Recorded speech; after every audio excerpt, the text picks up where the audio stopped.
This is Timurids starting in 1444, and this is where you could be in 50 years.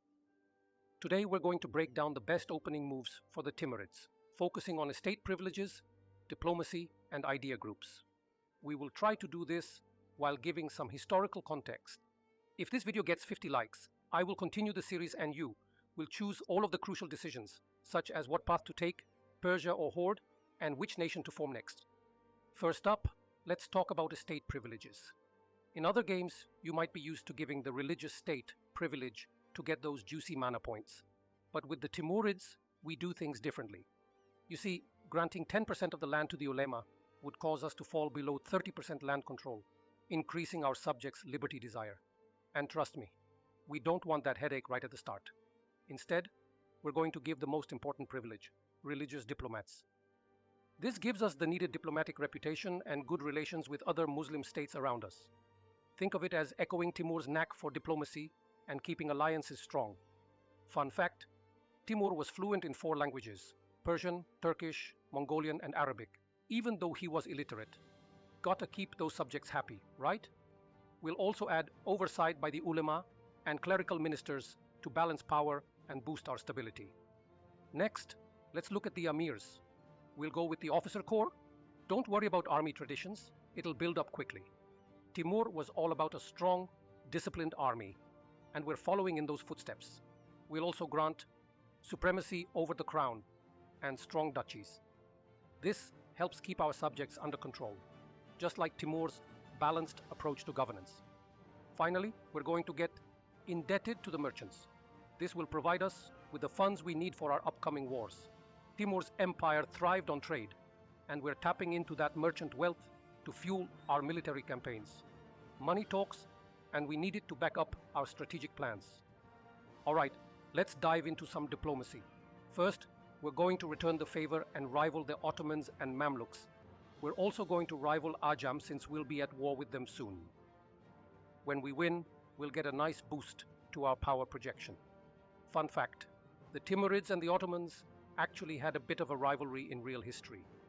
Timur and the Ottoman Sultan exchanged insulting letters, leading to the Battle of Ankara in 1402, where Timur handed Sultan Bayezid a crushing defeat.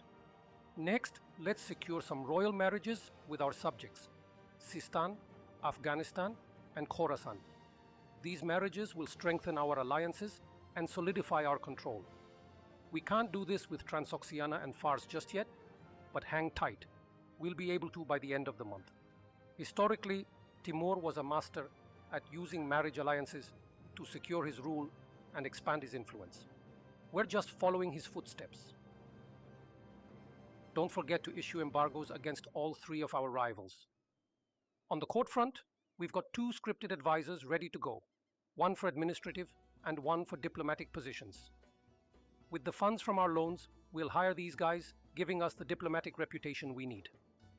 A good diplomatic reputation helps us secure alliances and reduce the liberty desire of our vassals. For the military advisor, pick based on cost, go for discipline, morale, or reduced maintenance. Remember, a disciplined army is a winning army. Now, use your government interaction to enact linear taxation, which will reduce our subjects' liberty desire by 15%. This will keep them in line and make sure they don't get any rebellious ideas. Finally, make sure to enact all national decisions available to our leader. These decisions will give us various bonuses that will strengthen our empire. Regarding our armies, hire the Free Company in the region near Nogai. Move your 11K army to the northern border and the 9K army to the border with Ajam. Make your heir a commander and hope he rolls a couple of pips in siege. We got 1 pip. Not the best, but we'll manage. Historically, Timur's military campaigns were renowned for their speed and efficiency, so we need to ensure our forces are always ready for action. Choosing the right ideas for the Timurids is key to long-term success. For the Timurids, the best ideas mix military strength with administrative efficiency and economic growth. Let's review the suggested ideas. First up, prioritize administrative ideas. This group reduces core creation cost, which is essential given the large amount of land you'll be conquering. Think of it as saving on your empire's paperwork. Plus, it helps maintain stability and reduces overextension. Less time worrying about rebellions, more time expanding. Next, focus on quantity ideas. The Timurids' early game is all about non-stop warfare, and quantity ideas will help you sustain large armies. With manpower bonuses and reduced maintenance costs, you can keep those armies rolling without bankrupting your treasury. Following quantity, consider religious ideas. The Timurids control a region with significant religious diversity, and religious ideas will help manage unrest and convert provinces faster. Think of it as spreading good vibes across your empire. Plus, a cohesive empire is a happy empire. As your empire grows, economic ideas should be your next choice. These improve your taxation, production efficiency, and overall economic health.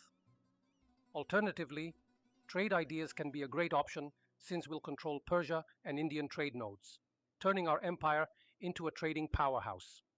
For the fifth group, go with defensive ideas. Despite the name, they're not just for defense. The bonuses to morale, fort maintenance, and army tradition make your forces tougher both defensively and offensively. Plus, fortified borders mean your neighbors think twice before messing with you. By the time you get to the sixth group, your empire should be strong enough that you won't even care who's thinking about attacking. Consider either offensive ideas or quality ideas. Offensive ideas will enhance your military tactics, making your armies more effective in battles. Quality ideas will improve the overall capabilities of your troops, from infantry to cavalry. Both choices will ensure your military remains top-notch, ready to take on any challenge. If you enjoyed this dive into the Timurids' opening moves, hit that like button and subscribe to Gamers Historia for more historical gaming content.